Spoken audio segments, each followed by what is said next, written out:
Joel é um livro que fala do prenúncio do juízo de Deus sobre a nação de Judá. A nação de Judá fica em Israel, é a parte sul do país, e Deus estava mostrando que a nação, devido aos pecados, devido à frieza, devido à opressão, se desviando dos caminhos de Deus, Deus traria juízo. Esse juízo aconteceria aos poucos, em algumas situações, mas aconteceria de modo pesadíssimo, num ano em que Deus levantaria a nação da Babilônia para invadir Judá e levar o povo judeu para a Babilônia, e lá eles ficariam 70 anos.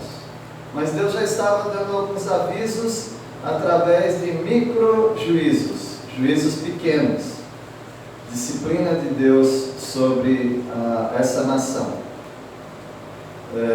Eu tenho recebido várias mensagens interessantes de pessoas perguntando: o que está acontecendo lá em Israel? Jesus já está voltando?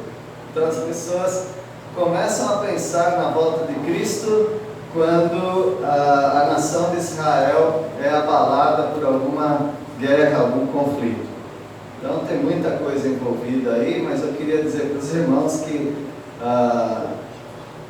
para o arrebatamento da igreja, você não precisa esperar nada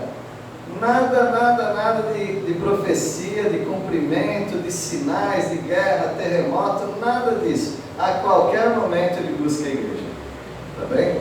Agora, como Israel é o relógio de Deus para a marcação do tempo e da vinda dele, é claro que se há guerras na África, na Ásia, na Ucrânia, na Rússia, tudo isso não diz respeito aos planos escatológicos. Escatologia quer dizer o ensino das últimas coisas. Então, esses conflitos não tem nada a ver. Mas quando chega em Israel, aí a nossa antena já fica ligada e um sinal vermelho começa a disparar, porque o que deve acontecer em algum momento, não estou dizendo que é isso, porque desde 1948 há conflitos naquela região, bem? Então não é mais um conflito que faria ou determinaria agora Cristo Jesus está voltando, não, mas para acontecer o que deve acontecer para o estabelecimento de um reino do anticristo na terra, a nação de Israel precisa ser muito, mas muito odiada pelo mundo inteiro. Então, quando os palestinos brigando com os israelenses, isso daí é coisa comum, isso aí aconteceu sempre. Agora, quando isso começa a expandir para outros países e para o mundo todo, num ódio crescendo contra a nação de Israel, aí é preocupante, porque a nação de Israel precisa ficar bem acuada pelo mundo todo. Aí vai vir alguém que vai proteger a nação de Israel, e não é Jesus, tá?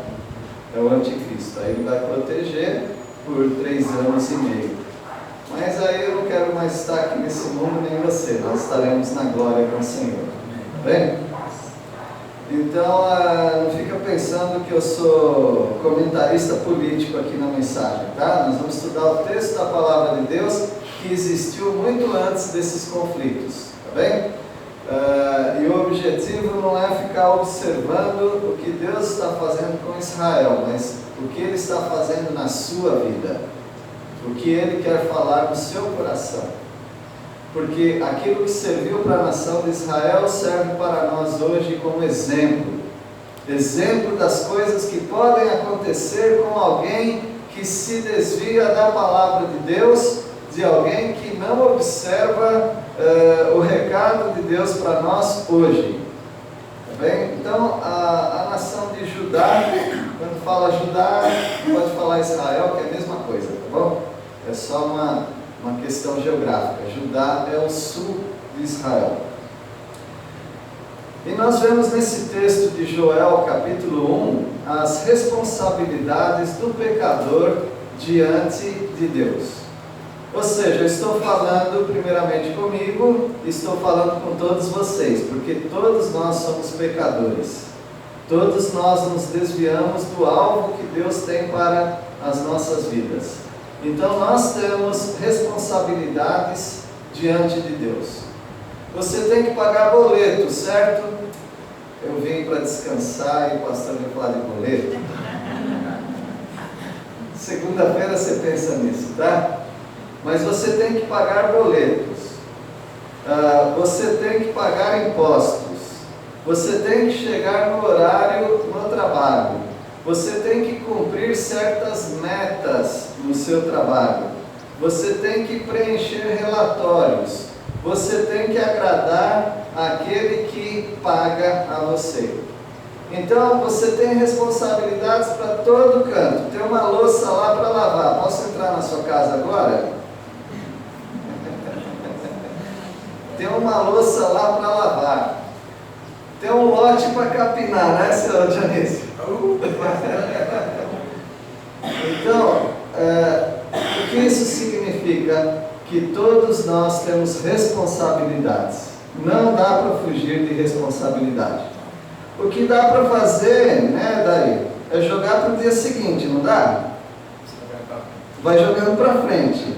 E depois você joga para frente. Aí, quando você chega num dia que você fala, eu preciso dar conta das minhas responsabilidades.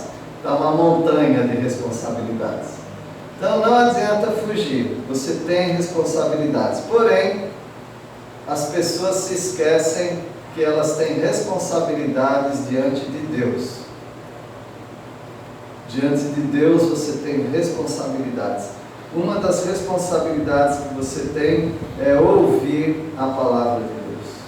Todos nós precisamos ouvir a palavra de Deus. Ler e ouvir.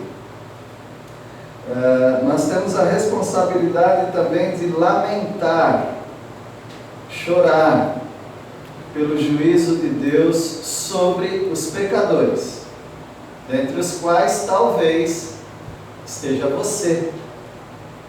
Deus trazendo juízo sobre a sua vida. Deus trazendo juízo sobre ou contra os pecadores de modo geral. Isso é uma responsabilidade. Você não pode ficar indiferente àquilo que está acontecendo ao seu redor. Coisas ruins acontecem. E nós não podemos ficar indiferentes a isso. E você tem uma responsabilidade também de arrepender-se dos seus pecados. Voltar-se para Deus. Voltar-se para Deus. E não voltar-se contra Deus. Você precisa voltar para Deus. Nós já vimos aqui alguma parte desse texto. Havia 3 juízos que Deus sobrecarregou a nação de Judá. 3 juízos. Primeiro, Deus mandou uma chuva de gafanhotos, que devastou com a lavoura deles. Depois você vai encontrar aqui também no texto, que Deus mandou uma seca. Então os gafanhotos vieram e devastaram a lavoura. Não bastasse isso, veio uma grande seca. Não bastasse os gafanhotos e mais a seca, veio um incêndio florestal. Um incêndio nas florestas. E um incêndio naquilo que restou das plantações deles. Então, meus irmãos, nós temos aqui um povo que está sofrendo muito. Mas é um povo que está sofrendo pelas mãos de Deus, não pelas mãos de Satanás. Satanás pode fazer muitas coisas ruins nas nossas vidas. Porém, aqui não se trata de Satanás causando mal, mas Deus causando mal nas pessoas. Por isso, então, que a palavra do Senhor diz em Isaías que Deus cria o mal. E alguém fala, mas então eu descobri, Deus que fez Lúcifer para ser Satanás, Deus que colocou a serpente lá, Deus colocou aquela árvore para Adão e Eva caírem e pecarem. Então Deus criou o mal mesmo. Não, você entendeu tudo errado. Deus cria o mal no sentido de que, bom, o mal já existe desde a desobediência de Adão. Isso é o mal, isso é o pecado. Mas não bastasse esse mal que já existe na humanidade, às vezes Deus causa ou cria uma situação ruim, uma situação má, uma situação desastrosa na vida do pecador. A vida do pecador já é difícil, Deus dificulta mais ainda? Sim. Mas esse não é o Deus que me apresentaram. É que o nosso Deus, Ele tanto é um Deus de amor, quanto Ele é um Deus de justiça. Ele é um Deus que pode acolher aquele que quer vir até Ele. Vinde a mim, todos vocês que estão cansados e sobrecarregados, e eu vos aliviarei. Esse é o Deus maravilhoso, bondoso, acolhedor. Não outro Deus, mas o mesmo Deus é aquele que diz que aquele que não crê em Jesus, a ira de Deus permanece sobre ele. É o mesmo Deus. Então a questão não é que o sol é um problema. O sol, ele pode derreter a cera e ele pode endurecer o barro. O problema não é o sol. O problema é a substância. O problema não é Deus. O problema são os pecadores. A maneira como eles respondem diante de Deus. E eles têm essa responsabilidade de responder aos juízos da palavra de Deus. Quando você ouve dos juízos da palavra de Deus, qual é a sua reação? Você pode ter algumas reações. Uma delas é, não estou nem aí. Até que caia na sua cabeça. Talvez indiferença seja a sua resposta diante dos juízos da palavra de Deus. Talvez a sua reação seja culpar Deus. Em Apocalipse nós encontramos pessoas que estavam ou estarão sofrendo terrivelmente num período chamado tribulação. Em algum momento a pele delas está queimando com o ardor do sol intenso que Deus vai mandar. E qual foi a reação deles? Indiferença não dava para ser, porque você não leva uma queimadura no braço, na pele e fica indiferente. Então indiferença não foi. Também não foi reconhecer a glória, o poder, o juízo de Deus e por isso se arrepender. Qual foi a reação deles? Ou qual será a reação deles? Alguém lembra? Blasfemavam contra Deus e o Cordeiro, porque eles sabiam que era a ira, o juízo de Deus e o Filho dele, o Cordeiro Jesus Cristo, que estava caindo sobre eles. E eles blasfemavam, eles xingavam, eles amaldiçoavam a Deus. Então existem maneiras diferentes de lidar com os juízos de Deus. E você é incentivado nesse estudo a ouvir a palavra de Deus e a reconhecer: eu sou um pecador. Eu não atinjo a santidade, o alvo que Deus tem para a minha vida. E dessa maneira você, ao ouvir a repreensão, tirando da sua vida alguns impedimentos, tais como vergonha. Eu tenho vergonha de ser disciplinado por Deus. Tirar da sua vida o orgulho de achar que você não merece o juízo de Deus. E tirando a obstinação teimosia. Se você tirar isso da sua vida, pela graça de Deus, tirando isso da sua vida, você pode vir com outra reação. E a reação seria arrependimento. E é isso que nós vamos estudar agora a partir do versículo 13. Arrependimento. Você já se arrependeu de várias coisas na sua vida, certamente. Coisas que você fez que não deveria fazer, né? Certamente você se arrependeu das enrascadas que você entrou, do engano ao qual você cedeu. Talvez você já se arrependeu de várias coisas. Eu não estou falando dessas coisinhas, eu estou falando que diante de Deus você tem uma responsabilidade de abaixar-se, humilhar-se e dizer: eu me rendo, Ele está certo, Deus está certo. No versículo 13, então, nós vamos ver esse povo que está sofrendo grandemente, né? Alguém pode ler versículo 13? Cingidos de pano de saco lamentai, sacerdotes, louvai ministros do altar, vinde, ministros do meu Deus, passai a noite vestidos de panos de saco, porque da casa do vosso Deus foi cortada a oferta de manjares e a libação. Cada cultura tem uma forma de lamentar, né? Alguns anos no Brasil, viúvas, por exemplo, elas ficavam durante um ano vestidas de preto. Um ano. Isso foi mudando, né? Foi diminuindo o tempo, foi diminuindo também, foi mudando a cor da vestimenta. Então hoje no funeral você não precisa ir de preto. No funeral você vai com roupa normal, não é assim? Mas entre o povo de Israel havia formas de lamentar. E as formas sempre eram físicas, sempre eram visuais.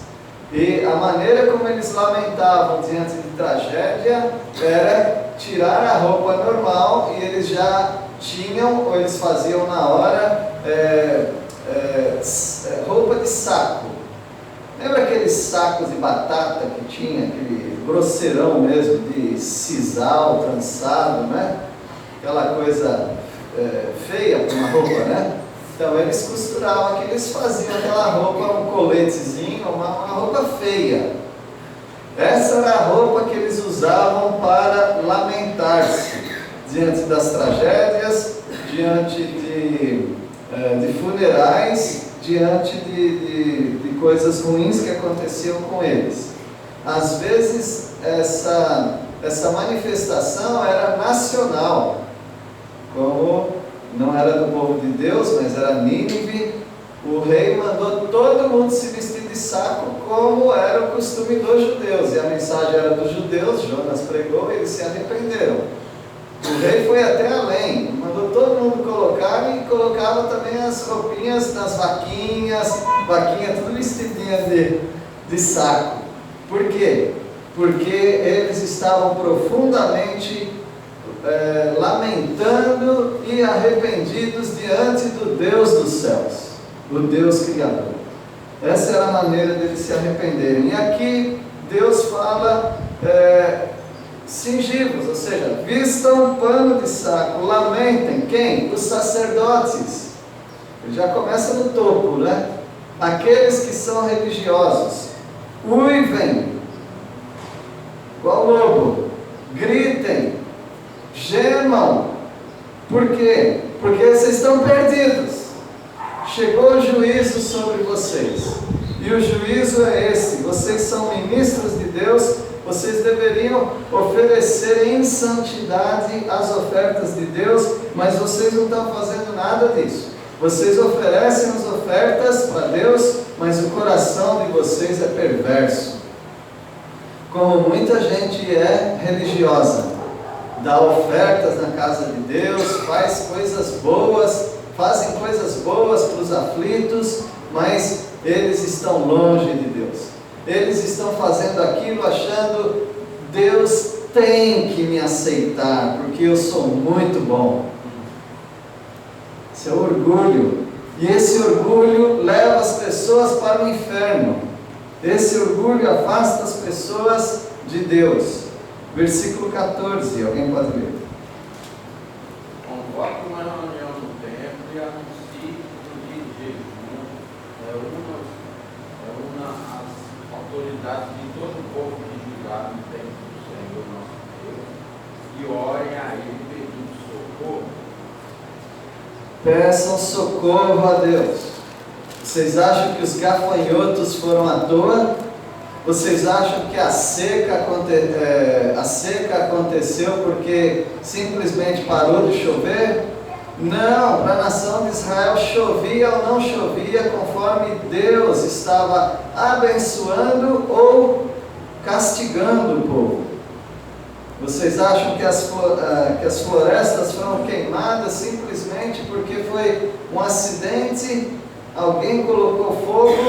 Não. Deus mandava fagulhas, Deus mandava raio e Deus queimava as plantações e florestas, porque Ele estava julgando o povo. Deus sabe onde tocar na sua vida para que você preste atenção nele. Deus sabe onde tocar na sua vida. Deus toca no seu físico, Deus pode tocar nas suas finanças, Deus pode tocar na sua família, Deus pode tocar de uma maneira que você comece a prestar mais atenção nele. Não é porque Ele não ama, mas é porque algumas pessoas só prestam atenção quando tem alguma coisa na sua frente, algum obstáculo. Às vezes a gente dirige, né, quando não tem a esposa do lado, e a gente passa na lombada direto. O dia que o senhor faz isso.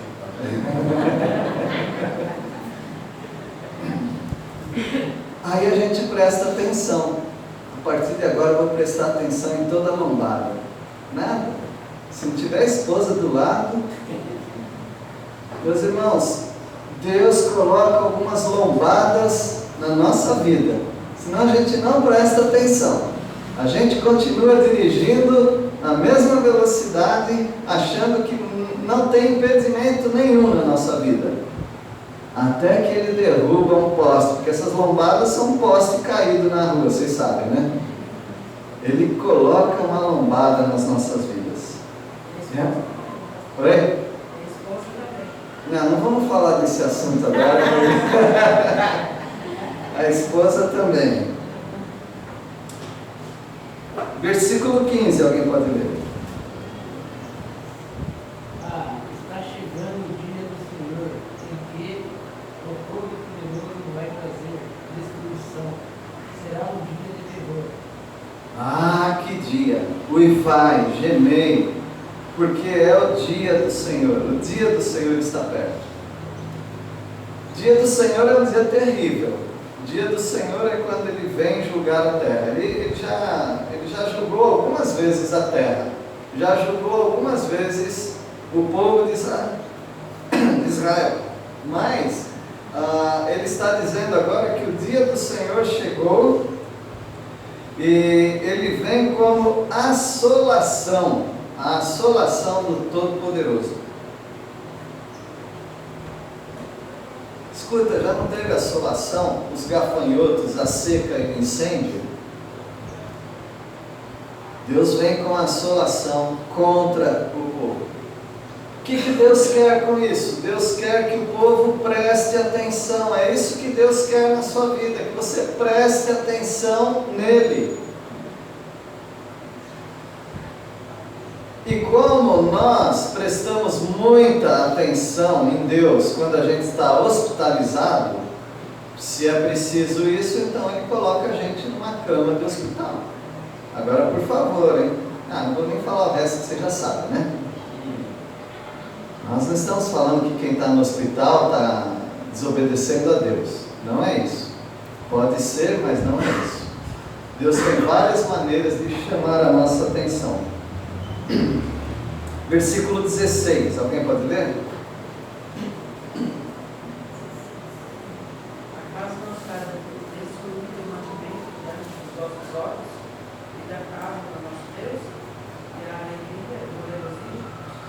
tem duas coisas que Deus destruiu: os mantimentos, que é o suprimento, é o dia a dia, para a nossa subsistência, e Deus destruiu também a alegria. E o regozijo é a mesma coisa que a alegria. Então Deus destrói os mantimentos e a alegria do povo. Por que Deus faz isso? Novamente, Ele quer que o povo preste atenção na mensagem. Você tem uma responsabilidade diante de Deus. Se essa responsabilidade não está sendo cumprida, tem avisos. Deus manda avisos. Quando você tem uma conta, de novo conta, né? Quando você tem uma conta e você não paga, o que vem? Avisos. Começam a chegar avisos para você. Chega um momento que não adianta mais avisos. Você está protestado. Chegou o juízo. É assim que acontece no nosso mundo financeiro. E é assim que acontece também no mundo espiritual. Deus dá avisos. Deus está te dando um aviso agora. Não sei se você percebeu, mas Deus está te dando um aviso agora. Antes que aconteça o pior, volte-se para Deus. O Senhor Jesus cura pelo menos 2 pessoas e Ele fala para ir não pecar mais, para que coisa pior não aconteça. Porque era um juízo de Deus sobre aquela vida. Versículo 17. A semente apodreceu debaixo dos seus torrões. Os celeiros foram assolados, os armazéns derrubados, porque se secou o trigo. A semente mirrou, a semente apodreceu debaixo dos torrões de terra. Uma semente tem que morrer mesmo. Mas uma semente tem que morrer para brotar. Mas aqui não morreu, cresceu, ela secou e está ainda debaixo do torrão, ou seja, não vai crescer nada. Então Deus interrompeu o desenvolvimento normal de uma semente, de uma planta. Os celeiros foram assolados, não tem mais coisa para colocar no celeiro, e o que tinha no celeiro foi queimado. Veio o incêndio. Então não teve por onde escapar. E assim é o ser humano. Ele tem de escapar aqui, tem de escapar ali. Eu vou fugir. Todo mundo tem rota de fuga. E essas rotas de fuga, elas estão bloqueadas quando Deus quer chamar a sua atenção. E no versículo 18... Como geme o gado, as manadas de bois estão sobre modos inquietos, porque não tem pasto. Também os rebanhos de ovelhas estão perecendo. Para onde eles olham, tem desgraça. O gado está gemendo, o gado está inquieto, porque está tudo seco, queimada está chegando e as ovelhas estão morrendo. Ou seja, a subsistência deles. O leite, a carne, a lã, a vegetação já foi mesmo. Então não tem por onde escapar. Chega um momento que eles vão ter que clamar a Deus. Esse é o objetivo. Às vezes na sua vida chega um momento que você tem que clamar a Deus. Mesmo que você não saiba como fazer isso, ou mesmo que você não esteja acostumado a fazer isso. E às vezes você vai procurar alguém que saiba fazer isso, para te ajudar. Olha, eu estou passando por uma dificuldade, um perrengue, como se fala. Será que tem alguma solução para mim? Deus quer chamar a nossa atenção. O que Ele quer na verdade? Ele quer que você se arrependa dos seus pecados. Ele quer que você se volte para Ele, não contra Ele.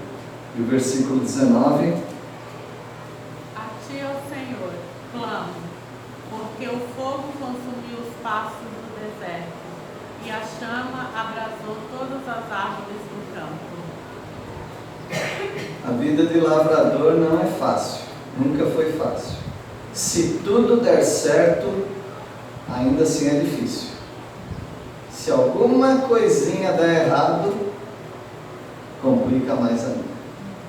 E como lavrador, ele sempre trabalha atrasado. O lavrador sempre trabalha atrasado. Primeiro ele pede emprestado dinheiro para a semente, para os fertilizantes, para o trator, para os empregados, e aí ele planta. Aí ele fica só olhando para o céu, esperando que a chuva abençoe o trabalho dele. E o que brotar daquela lavoura, daquela colheita, não é 100% para ele. Grande parte para ele pagar no investimento que ele fez, para depois ele tirar algum lucro daquilo. Se tudo der certo, glória a Deus. Agora, se alguma coisa nesse meio tempo der errado, se quebrar peça, se queimar celeiro, se não chover, se chover demais, se der geada, tudo concorre para o prejuízo de um lavrador. Que dificuldade que é, né? Mas você pega esse princípio e quase todas as profissões é a mesma coisa. Só muda o esquema aí, né? Mas é quase a mesma coisa. As pessoas sempre estão na esperança de que as coisas melhorem. Isso eu estou falando de coisas materiais, financeiras. Mas algumas vezes nós precisamos clamar ao Senhor, porque outras coisas estão acontecendo na nossa vida. Por exemplo, algumas pessoas elas têm um conflito emocional tão grande. Tem dinheiro, as coisas estão fluindo bem nos negócios, mas de repente deu um pânico na pessoa, um desespero, uma tremedeira, parece que o chão está se abrindo e ela vai ser engolida. Emoções abaladas. Algumas pessoas ficam com as emoções abaladas e elas não sabem o que fazer. Elas têm medo de dormir porque elas têm medo de morrer. E elas têm medo de acordar porque vai ter aquela sensação durante o dia todo. Então não é só dinheiro que mexe com as pessoas, porque nós somos feitos de carne e osso e de alma e espírito. E tem muitas aflições na nossa vida. Por isso vai chegar um momento, se já não chegou, que você tem que clamar a Deus. Porque minha vida está caindo aos pedaços. E o versículo 20, nós vamos até o 20. Também todos os animais do campo bramam suspirantes por ti, porque os rios se secaram, e o fogo devorou os pastos do deserto. Não tem por onde escapar. Gafanhoto pegou nossa lavoura. A seca está prejudicando a criação. Os incêndios, a água potável também se secando. Só sobrou Deus, clamar ao Senhor. Então esses momentos que Deus coloca na sua vida, e aqui eu não estou acusando ninguém, como eu falei, essa mensagem é para mim também. Quando o Senhor te coloca numa situação assim, Ele quer uma mudança de mente. Tem que mudar alguma coisa na sua vida, a começar de aproximar-se do Senhor. Se é uma pessoa longe do Senhor, Ele derrubou aí um obstáculo na sua vida para você parar e começar a pensar nas coisas do Senhor. Teve um homem que era um carcereiro, aí alguma coisa aconteceu no cárcere, ele ficou desesperado, e aí ele se ajoelhou diante de um pregador da palavra que estava ali, o apóstolo Paulo. E aquele carcereiro falou O que eu faço para ser salvo? Entrou no desespero. Você precisa reconsiderar alguns hábitos da sua vida. O que Deus quer falar com você? A palavra de Deus diz que nós não devemos andar mais como os gentios, que não conhecem a Deus. Como que eles vivem? Eles vivem em festas, em bebedeiras, em prostituições, dissoluções, desrespeitando pai e mãe, sendo egoístas, mais amigos dos prazeres do que amigos de Deus, e a vida deles precisa ser mudada. Talvez a sua vida precisa ser mudada. E nós precisamos também pedir a ajuda de Deus para ter uma vida transformada. Deus tem que nos ajudar. O Senhor Jesus foi curar uma pessoa certa vez, e o Senhor Jesus perguntou: você crê que pode ser curado? Ele não falou: eu creio, Senhor. Ele não falou isso. Ele falou: Senhor, ajuda na minha falta de fé. Então, às vezes, você está encurralado, às vezes, em algumas situações. Você ainda pode dizer que Deus é mau, tá bom? Você tem essa opção.